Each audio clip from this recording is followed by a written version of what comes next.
Bonjour, donc bienvenue sur cette table ronde dédiée à l'IA et aux startups. IA et startups, pépites ou paillettes. Alors l'intelligence artificielle aujourd'hui est en train de révolutionner le monde de la santé, mais pas que le monde de la santé. L'IA, on le sait, a des sujets très très vastes en termes de diagnostic, en termes de traitement, etc. Mais l'IA, c'est aussi, enfin en tout cas pour développer l'IA, c'est aussi se faire rencontrer des écosystèmes, des ingénieurs, des talents, des financiers. Et donc, du coup, vous avez pu monter votre start-up puisque vous avez rencontré tous ces écosystèmes. Donc, on a accueilli aujourd'hui, enfin, on a le plaisir d'accueillir sur cette table ronde le docteur Omer, le docteur Raphaël Taube, petite précision de tout à l'heure, et le docteur Benoît Joris. Alors, vous allez nous expliquer comment vous, dans vos startups, comment dans les IA que vous avez générées, on fait avancer notre monde, entre guillemets, notre monde de la santé. Alors, je vais vous passer la parole à tour de rôle. Alors, vous, Raphaël, vous êtes Raphaël Taube, vous êtes physicienne de formation et vous avez cofondé une start-up qui s'appelle matricis.ai.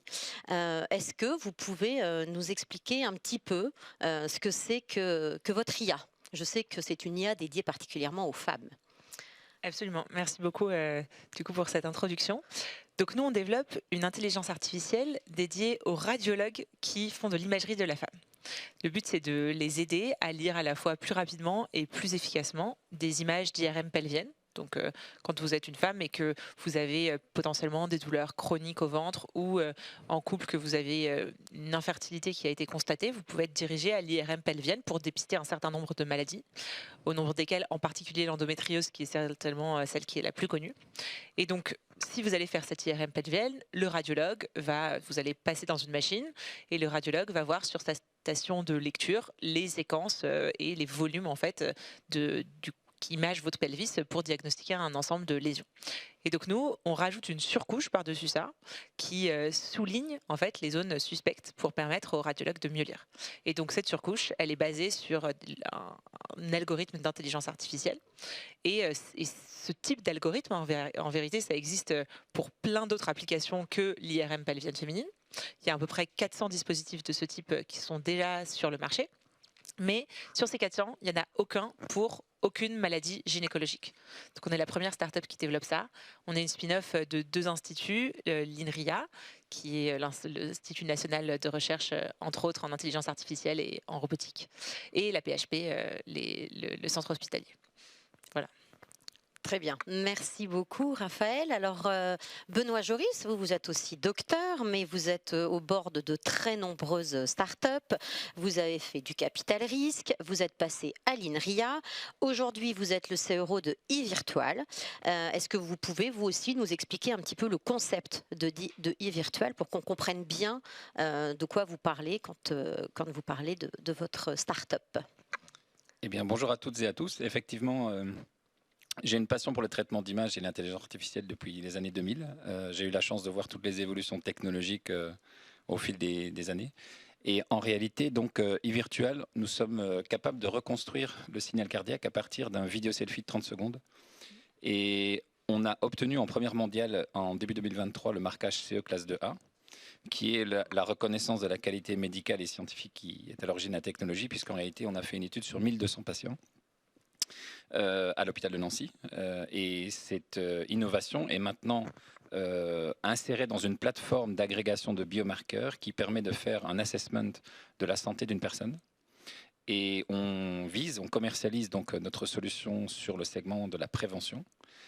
Et la grosse innovation 2024, et c'est d'ailleurs relié au sujet du jour, c'est que nous avons ajouté un chatbot conversationnel qui permet d'expliquer à la personne les résultats de la mesure. Parce que, bien évidemment, tous les biomarqueurs ont parfois des acronymes très compliqués à interpréter. Et donc, le gros avantage du générationnel et du conversationnel, c'est de pouvoir venir expliquer et ensuite proposer des schémas personnalisés de prévention dans le temps. Très bien, très très clair. Alors, tous les deux, vous avez créé des IA via vos startups. Vous, le docteur Omer, vous êtes médecin clinicien, vous êtes expert en e-santé, expert en IA, et vous êtes également le directeur du programme Impulsion du groupe Pasteur Mutualité et également le président de la CPTS du Sud Toulousain.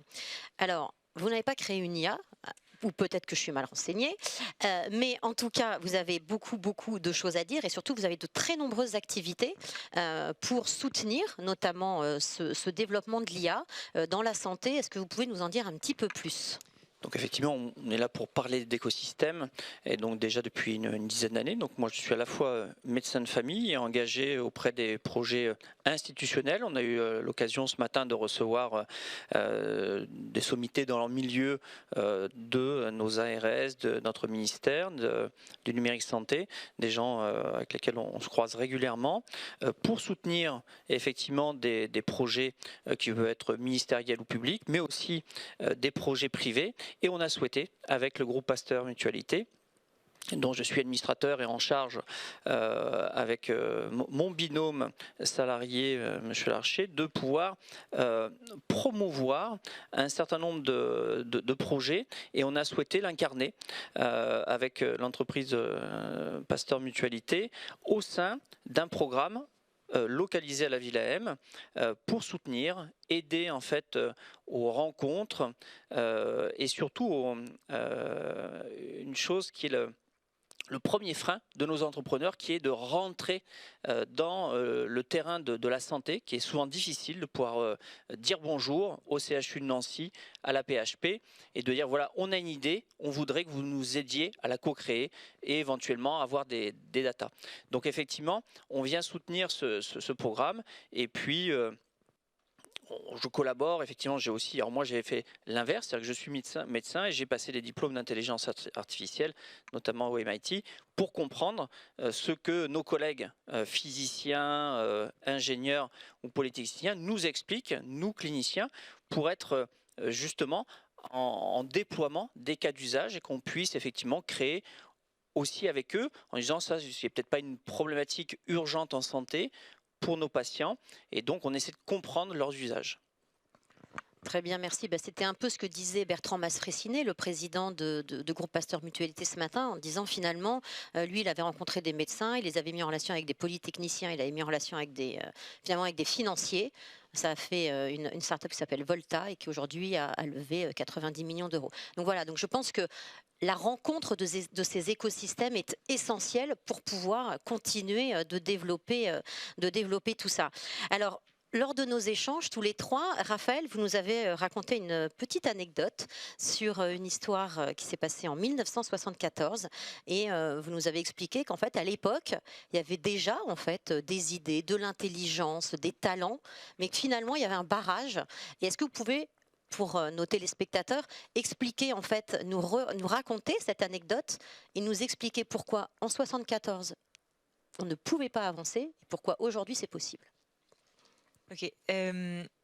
Donc cette histoire, c'est, je pense, certainement un des premiers projets d'intelligence artificielle au sens large, parce qu'on ne parle pas de réseau apprenant, donc c'est pas la même chose qu'on désignerait par IA maintenant, mais en tout cas disons plutôt de système expert destiné à la santé, dont on est un record.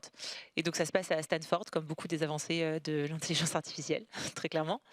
Et c'est un projet qui s'appelait MISSIN, et dont le but était d'aider, là mes connaissances médicales vont montrer leurs lacunes, donc qui était d'aider des médecins à détecter des infections du sang chez des patients qui arrivaient à l'hôpital. Mais l'enjeu, c'était qu'on ne pouvait pas détecter quel type de bactéries infectaient leur sang, parce que les analyses de la nature de ces bactéries prenaient plus de 48 heures, ce qui était généralement plus de temps qu'il n'en fallait pour le patient pour mourir. Donc il fallait traiter le patient relativement à partir de assez peu de critères, en fait, lui donner un antibiotique, mais on ne savait pas forcément quel antibiotique, donc on essayait un petit peu au hasard. Et donc une équipe de recherche de Stanford, avec à la fois des cliniciens et à la fois des logiciens ou des gens qui faisaient du software, de l'intelligence artificielle, ont créé ce système qui était en fait un arbre de décision. C'est pour ça que c'est pas un système apprenant, qui, sur un ensemble d'un très grand nombre de critères, plusieurs centaines de critères, donc poser des questions aux médecins lui disait est-ce que le patient présente telle chose, est-ce qu'il présente telle chose, et donc comme ça, elle le faisait parcourir un arbre de décision pour arriver à la fin à une proposition d'antibiotiques à donner au patient. Et cette proposition était aussi expliquée, parce que comme c'était un arbre de décision et non pas une boîte noire comme sont un réseau de neurones qu'on utilise quand on a un système apprenant, le médecin pouvait donc se demander s'il était d'accord ou non avec le raisonnement du système et traiter les patients. Donc ils font cette étude-là, ils la font sur un peu plus d'une centaine de patients, 150 patients. Et évidemment, une des choses qu'on a envie de tester dès le début, et ça a été évoqué aussi ce matin, c'est la performance de ce système versus un clinicien, donc ils se retrouvent face aux mêmes patients. Et c'est assez facile parce qu'on peut imaginer des patients virtuels et puis voir ce que ça donne. Et donc l'étude montre, donc ils prennent aussi exactement comme ce qui se fait maintenant dans les études qui permettent de marquer des dispositifs comme le mien par exemple, des cliniciens avec des expériences variables, ils prennent des internes jusqu'aux grands professeurs de médecine.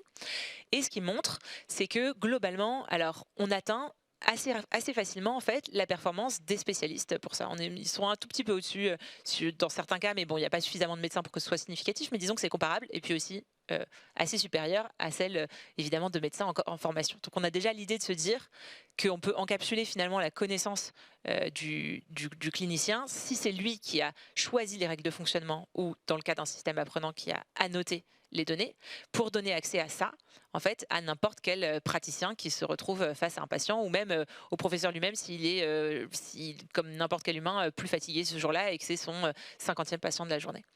Et ce qui est intéressant, c'est que ce système fonctionne très bien, mais il ne sera jamais déployé nulle part, alors qu'il y a un enjeu assez fort de pouvoir traiter ces patients.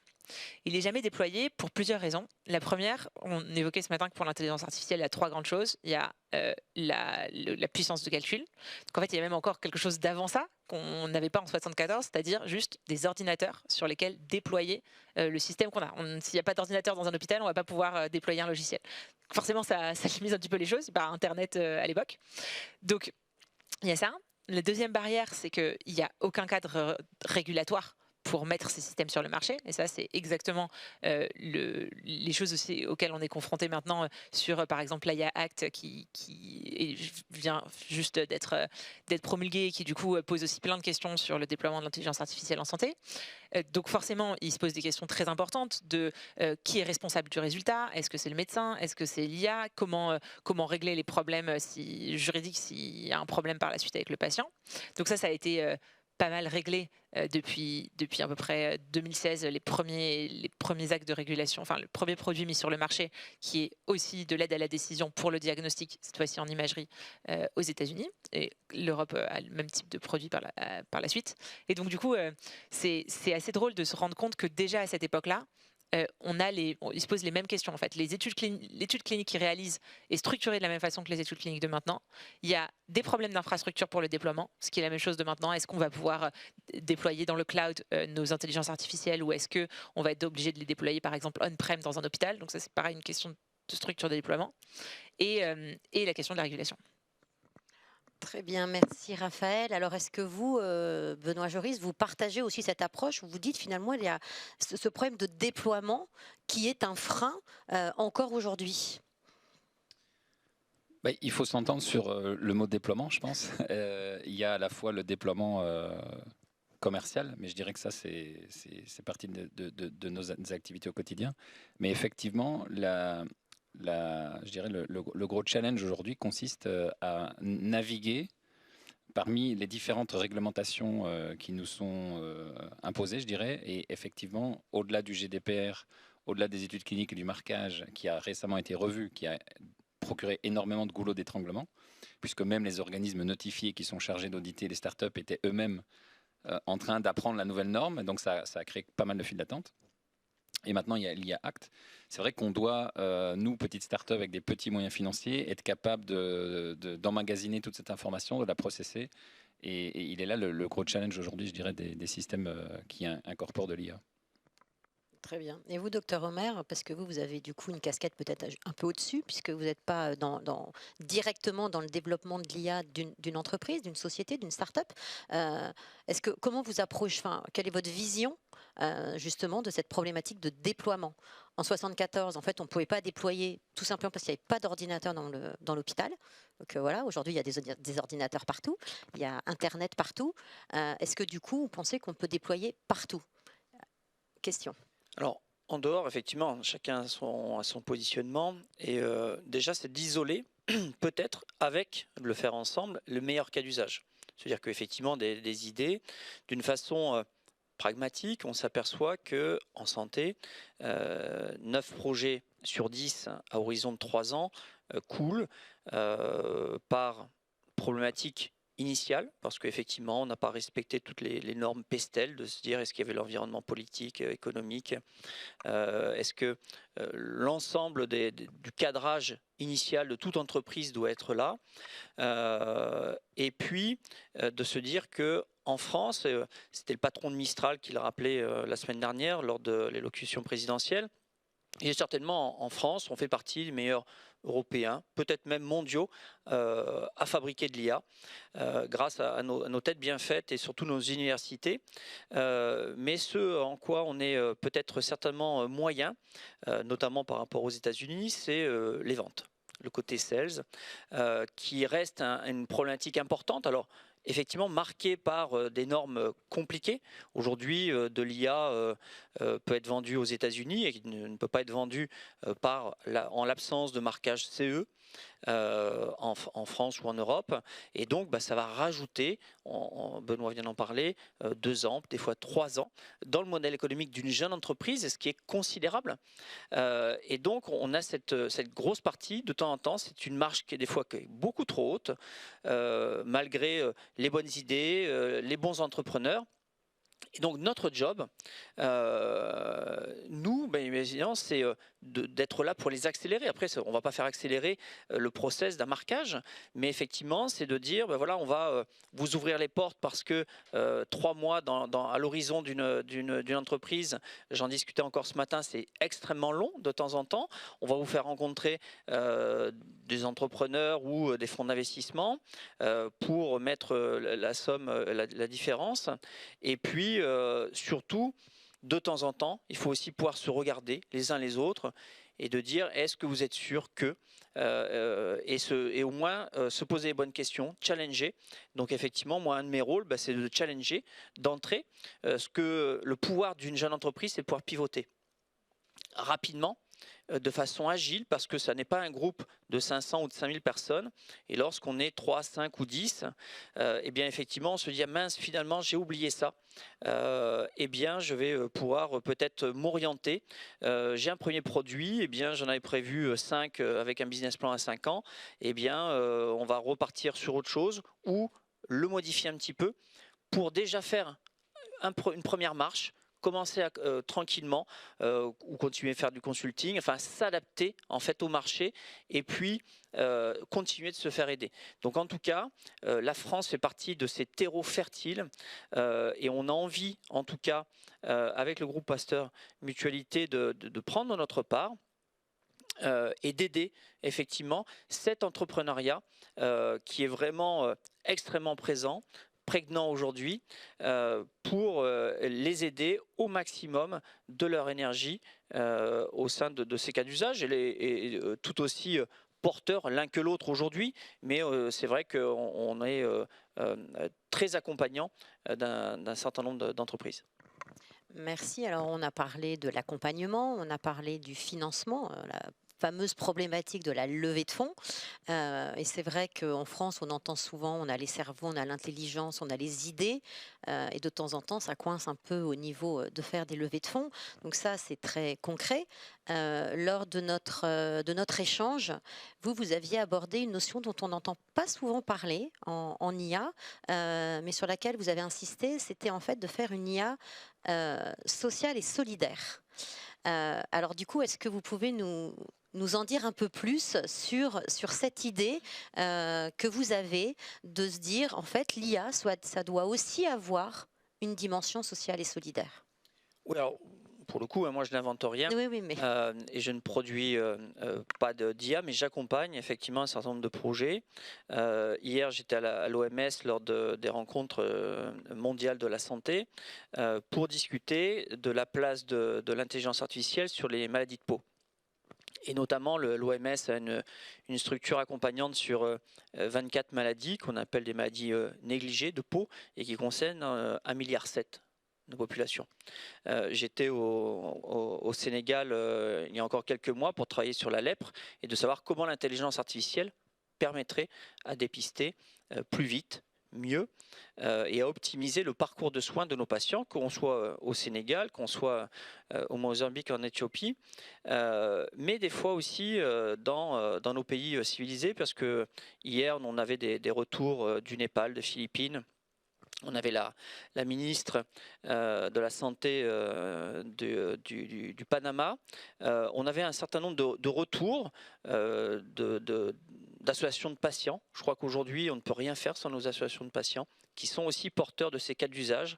Tout le monde faisait le même constat sur l'intelligence artificielle, et mes collègues le savent encore mieux que moi. Sur le côté éthique, il est évident que, notamment lorsqu'on travaille dans des pays africains, on ne peut pas dire, et là je vais rester sur le modèle de la peau, parce qu'effectivement c'est ce qui nous différencie, c'est que sur le phototype, donc on a 6 phototypes, de la peau claire à la peau foncée, on ne peut pas imaginer demain, et je pense que Raphaël le voit aussi dans les IRM, on ne peut pas dire qu'une femme qui est d'origine indienne, africaine ou européenne, qui a un bassin différent, eh bien, on va prendre que des images de bassins européens. Et donc, effectivement, lorsqu'on est à la PHP, si on a ensuite une dame qui fait 1,44 m d'origine du Laos, eh bien, on ne pourra pas traiter son IRM par l'intelligence artificielle parce qu'on n'aura pas traité en amont des problèmes éthiques et sociaux.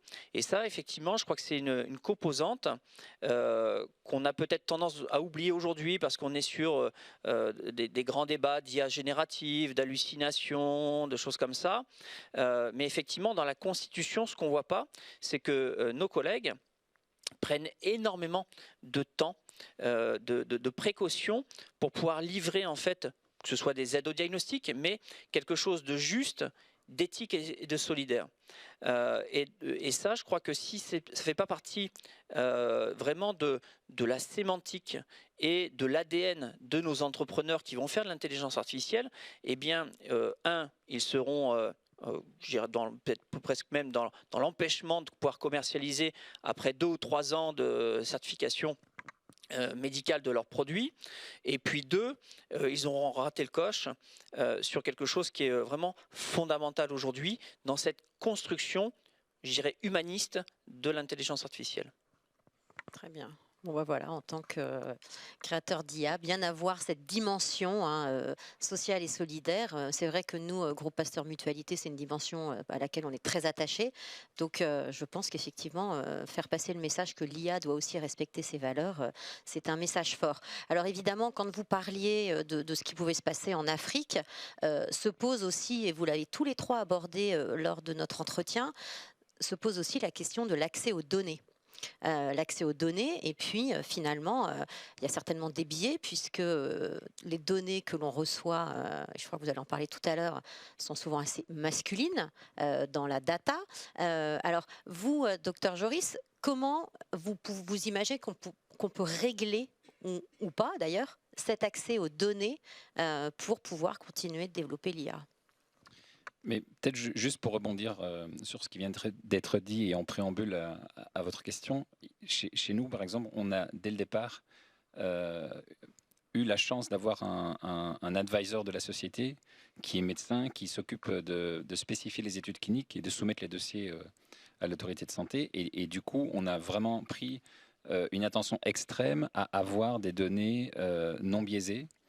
et qui rejoignent donc l'idée que ce soit un système à la fois éthique et solidaire au niveau social. Et c'est ainsi qu'on avait donc des représentants des 6 catégories de peau évoquées, et également des représentants de toutes les pathologies les plus prévalentes en termes cardio-respiratoires, puisqu'on s'occupe du cardio-respi, donc ça veut dire des gens qui étaient arythmiques ou en insuffisance cardiaque ou en tachycardie, etc. Donc je veux dire, c'est un sujet très important. Et pour répondre à votre question, oui, c'est un challenge pour 2 raisons un minimum en ce qui nous concerne en tant que jeune start-up. De nouveau, l'accès à la donnée, ça coûte cher. Faire une étude clinique, bon, encore nous, on a un dispositif très léger, donc ça se compte peut-être en centaines d'euros par patient. Mais ceux qui vont dans le diag ou les molécules, ça peut être des dizaines de milliers par patient. Donc l'échelle de grandeur devient très vite astronomique. Et 2, il faut qu'on ait un accès légal à cette donnée, c'est-à-dire qui en est propriétaire, est-ce qu'on obtient un consentement en bonne et due forme de chaque individu. Ça, c'est très important. Et je crois que, d'une certaine manière, la réglementation qui arrive avec l'IA Act est bonne en la matière. Mon seul souhait, c'est que cette réglementation s'applique de manière progressive à la taille des entreprises. C'est-à-dire, il faudrait probablement regarder à assouplir dans les premières étapes pré-commerciales, justement où la start-up a d'énormes difficultés à se financer et à réaliser ses études cliniques, et être un petit peu plus contraignant lorsque la phase commerciale a démarré et que donc on a des vrais clients et des vraies exigences réglementaires. Donc en gros, quand vous êtes passé à l'échelle, on peut être un peu plus dur, et puis quand vous êtes plutôt en phase avant, être un peu plus souple. Bah oui, sinon on risque d'avoir des innovations qui sont très pertinentes et qui malheureusement restent au niveau du laboratoire, faute d'aller plus loin. D'accord, très bien. Et vous, du coup, Raphaël Taube, l'accès aux données, et puis vous, surtout, vous avez une spécificité, vous êtes sur les maladies féminines, plutôt maladies gynécologiques. Est-ce que la data, aujourd'hui, est en mesure de répondre en fait à tout ça, puisqu'on entend, alors je ne suis pas spécialiste, mais on entend finalement quand même qu'il y a beaucoup de données qui sont plutôt masculines. Donc, est-ce que il y a un biais, et comment vous pouvez essayer de trouver des solutions contre ce biais, et puis pour faire avancer votre IA? Oui, alors c'est vrai que donc ce que vous disiez sur l'IA, enfin éthique et solidaire et conçue comme telle dès l'origine, c'est vraiment enfin l'ADN de notre entreprise. Le fait que donc il y a effectivement beaucoup moins de données qui concernent les femmes en général, même pas seulement que les données vraiment de santé ou d'imagerie médicale comme ce à quoi on s'intéresse, c'est quelque chose qui est très documenté, ça s'appelle le Gender Data Gap, il y a un manque de données, et vraiment pour vous donner un exemple très concret, à quoi ça ressemble quand vous voulez lancer imaginons que vous vouliez lancer un produit d'IA pour l'imagerie, donc pour diagnostiquer mieux une pathologie quelle qu'elle soit, que ce soit sur de l'image médicale ou pas forcément même d'ailleurs sur de l'image médicale, puisque vous, par exemple, vous faites sur des vidéos juste prises avec un smartphone. Vous avez besoin, ne serait-ce que pour prototyper, d'avoir accès à une base de données, si possible open source, même si elle est réduite, de façon à démontrer au minimum vos compétences en la matière, pour pouvoir dire, bon, bah, à des financeurs éventuels, qu'ils soient publics ou privés, regardez, on arrive quand même à faire des choses. Il y a plein de bases de données publiques d'images médicales qui sont anonymisées, et d'ailleurs c'est sur ça que si vous êtes étudiant au MVA, dans n'importe quel master d'intelligence artificielle, vous allez probablement vous entraîner dans vos cours d'imagerie médicale. Nous, évidemment, la toute première chose qu'on a faite, c'est de chercher une base de données open source de pelvis féminin. Et du coup, il n'y en a pas. Il n'y en a aucune, ce qui est à la fois une surprise et pas vraiment une surprise. Alors déjà, là, on vous parle de données open source non labellisées. Mais alors de la donnée labellisée, évidemment, il y en a moins que pas, parce que ça coûte de l'argent de faire labelliser ces données. Et évidemment, c'est donc potentiellement un asset qu'on détruit si on enfin pas qu'on détruit, mais disons qu'il y a un avantage compétitif qu'on détruit si on les développe, enfin si on les diffuse gratuitement. Donc nous, du coup, on est confronté au problème du fait qu'il faut vraiment construire depuis absolument le début, à partir même de l'existence même de ces données. Et donc ça, c'est vraiment un enjeu très fort en santé des femmes en général. Et je pense que c'est aussi pour ça qu'il y a un manque d'offres en fait sur ce secteur. Le fait que la structure même, la donnée, soit quasi inexistante. Alors, pour parler très concrètement, par exemple, je sais que vous, une des ambitions, c'est par exemple de pouvoir détecter ou de diagnostiquer l'endométriose. Aujourd'hui, on sait que l'endométriose, en moyenne, il faut 7 ans pour diagnostiquer l'endométriose. À partir du moment où vous aurez les données, les data, on peut réduire de combien à peu près le délai de diagnostic de ce type de maladie? on ne peut pas s'engager sur ce Non, genre de mais choses avant je veux d'avoir dire, une étude est-ce qu'on restera médico-économique qui sur vous dise, plusieurs années, mais où est-ce que franchement ça va vraiment changer la donne, quoi? En fait, il y a plein de facteurs qui expliquent cette errance médicale. C'est 7 ans en France, 9 ans en Europe. Il y a des barrières en fait à tous les niveaux. Et c'est pareil pour toutes les maladies gynécologiques. Il y a une première barrière qui est déjà, est-ce que la patiente a conscience que son symptôme est un symptôme et que ce n'est pas juste inhérent à la condition féminine? Si vous avez mal, très probablement, votre entourage ou même vous-même, vous allez peut-être vous auto-censurer en vous disant c'est normal d'avoir mal durant des rapports sexuels, c'est normal d'avoir mal pendant mes règles. Et ça, c'est quelque chose que les médecins nous disent beaucoup quand ils interrogent leurs patientes, chez qui ils découvrent peut-être une endométriose massive qui semble à première vue asymptomatique. Et quand ils posent des questions aux patientes, les patientes vont dire non, non, j'ai pas mal. Et peut-être au bout de 3 ou 4 questions, elle va dire oui, mais je reste quand même 2 jours au lit par mois quand j'ai mes règles. Ça, c'est pas ne pas avoir mal. C'est véritablement un symptôme. Donc ça, c'est un des premiers facteurs sur la durée de l'errance médicale. Ensuite, il y a un deuxième facteur du fait d'arriver face à un praticien qui peut vous diagnostiquer, que ce soit le médecin généraliste ou en tout cas vous prescreener pour ensuite vous amener vers un examen d'imagerie. Il y a un autre facteur qui est avoir un rendez-vous dans un centre d'imagerie qui soit expert. Et typiquement pour l'endométriose, c'est un facteur très très important, le niveau d'expertise du centre où vous dirigez, parce qu'en fait, il y a des études qui ont montré en France que, par exemple, pour une échographie endovaginale, si vous allez pas dans un centre expert, vous avez 75% de chances d'avoir un faux négatif pour l'endométriose. C'est énorme en fonction de la personne qui vous diagnostique. Donc évidemment, il y a beaucoup de dispositifs pour la formation des médecins au diagnostic de ces maladies. C'est des maladies qui restent compliquées à voir, hein. C'est pas pour rien non plus que c'est difficile. Et ensuite, donc, du coup, l'expertise de la lecture de l'imagerie. Et donc potentiellement les multiples imageries que vous allez faire, parce que vous allez faire une première imagerie, vous avez toujours mal, on vous dit que vous avez rien, vous le faites une deuxième, une troisième, jusqu'à arriver potentiellement à un diagnostic. Donc nous, ce qu'on accélère vraiment dans toute cette histoire-là, c'est la partie être sûr que où que vous alliez, vous avez l'expertise d'un spécialiste qui a été enregistré par cette IA, qui fait que vous allez du coup forcément avoir un diagnostic qui soit bon. Et ensuite, il y a un rôle pour tout le monde là-dedans, entre autres des associations, entre autres les politiques publiques, pour sensibiliser les patients et les médecins à l'existence de ces maladies et à l'importance des symptômes. Mais du coup, vous soulevez un sujet extrêmement important sur l'IA, c'est qu'en fait, l'IA, c'est entre guillemets, un outil, mais on a encore besoin, et on aura toujours besoin des médecins, des conseillers, des associations pour justement faire passer les messages éventuellement là dans la santé aux patients. Donc voilà, on espère en tant que représentante de la gente féminine que vous allez avancer sur ce projet. Alors, il y a un autre sujet sur lequel vous êtes tous revenus aussi, c'était sur la régulation. Vous en avez un tout petit peu parlé puisqu'on a parlé de l'IA Act. Pour vous, quel est le frein majeur dans vos parcours liés à ce problème de régulation? Par exemple, vous, docteur Omer, vous accompagnez beaucoup de startups en santé. Voilà, pour vous, la régulation, elle est trop, elle n'est pas assez. Enfin, quels sont les points bloquants aujourd'hui? Et finalement, tout à l'heure, la députée européenne Catherine Amalric a parlé de l'IA Act, qui a été décidé au niveau de l'Europe. Est-ce que ça ouvre des bonnes perspectives ou des perspectives moins bonnes, on va dire? Voilà, comment vous voyez les choses? Si on prend un peu les deux extrêmes, les pays anglo-saxons et notamment les États-Unis ont plutôt une vision en test and learn, c'est-à-dire qu'on laisse aller librement, on apprend et puis on itère et ainsi de suite. Et on vient réguler, on laisse le marché et puis évoluer, on vient réguler après. On a un marché européen qui est un peu différent. Et effectivement, dans tout, on va dire, écosystème où on évolue, il faut aussi y trouver les opportunités. Et ça peut aussi être une opportunité de vivre, et de toute façon c'est presque une obligation de vivre avec les contraintes.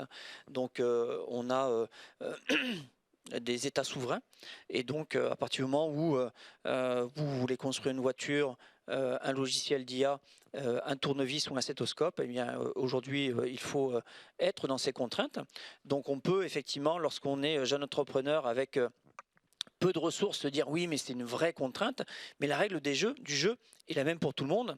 Donc on peut effectivement imaginer, dans ce cas-là, on a des collègues qui parlent américain, qui ont effectivement l'opportunité d'aller lever plus d'argent et d'aller aux États-Unis, où cette fois il y aura une compétition commerciale qui sera peut-être plus intense.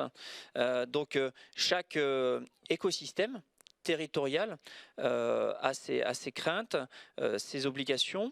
Je dis un mot sur la régulation parce qu'effectivement, on est souvent interrogé sur la construction de l'intelligence artificielle sur deux choses qui sont fondamentales. La construction de l'IA, c'est-à-dire son annotation, comment elle est faite et par qui. C'est ce que Raphaël expliquait très bien. C'est-à-dire que soit on a des banques de données en open source, soit il faut les créer. Hein, et ça, qui le fait?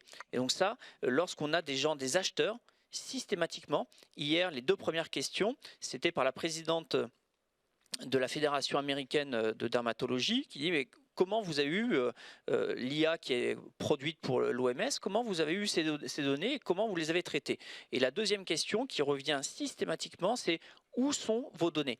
Donc ça peut être aussi quelque chose qui peut être un frein, parce qu'on sait très bien qu'un HDS, un hébergeur de données de santé, coûte beaucoup plus cher effectivement que d'aller les héberger aux États-Unis sur un AWS ou ailleurs. Donc effectivement, d'héberger en Europe et d'héberger sur de l'AGS, tout ça fait partie des contraintes de nos entreprises françaises, mais qui seront un incontournable avec leurs futurs clients. Si demain vous allez voir un médecin, un hôpital et vous leur dites bah, écoutez, moi je suis sur AWS, bon, ils savent qu'il faut être au moins sur un AGS, ça risque d'être dérangeant pour le futur client. Donc effectivement, c'est un frein au début, mais ensuite, ça sera un avantage commercial dans la suite de la certification. Mais, et je termine là-dessus, aujourd'hui, on est passé du cornet pour un médecin traitant au stéthoscope. Bon, on ne se pose pas la question. Effectivement, ça nous a permis d'entendre mieux, d'aller plus vite.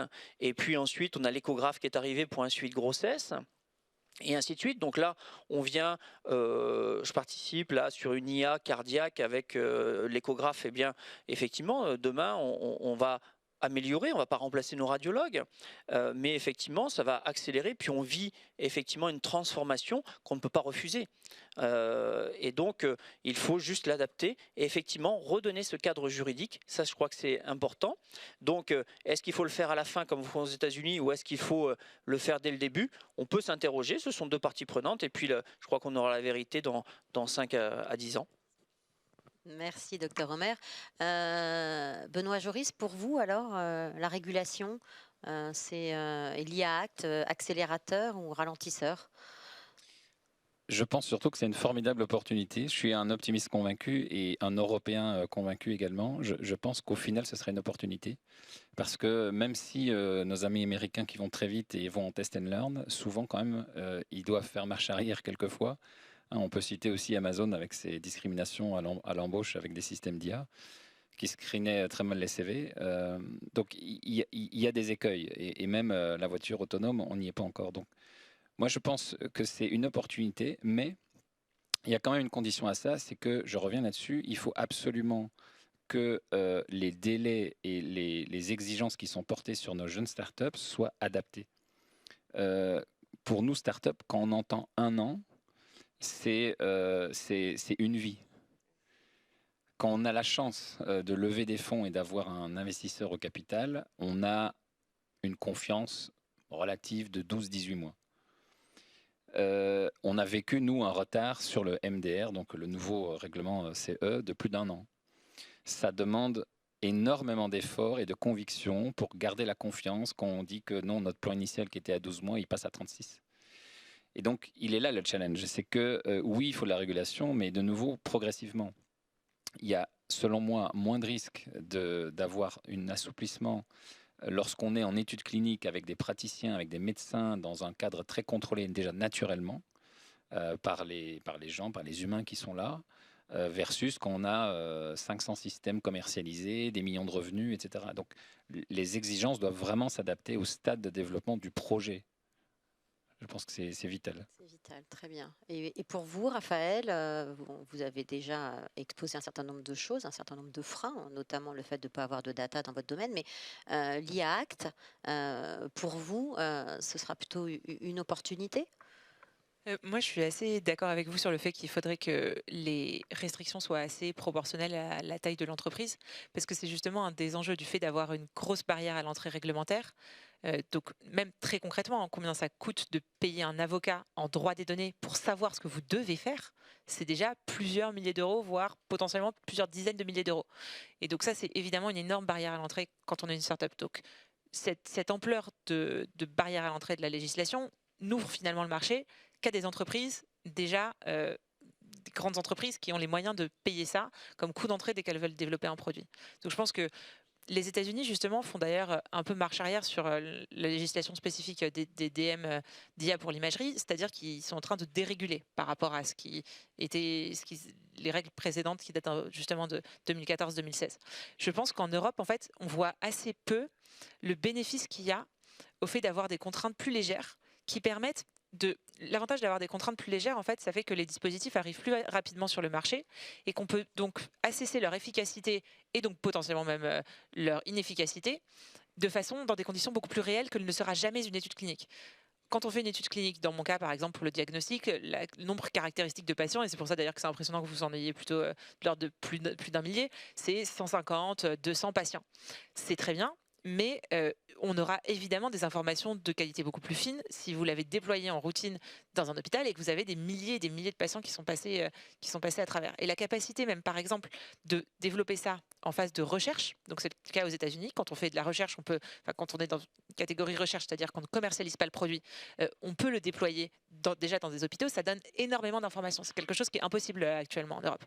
Et ça, je le déplore pas mal parce que justement, ça, à la fois, ça diminue l'impact des petits acteurs, mais aussi, ça, in fine, ça a un désavantage pour le patient et pour le médecin qui a une moins bonne idée de comment se comporte réellement le dispositif dans un contexte de vie classique à l'hôpital, de routine à l'hôpital. Très bien, merci. Alors bon, on va arriver bientôt au terme de notre table ronde.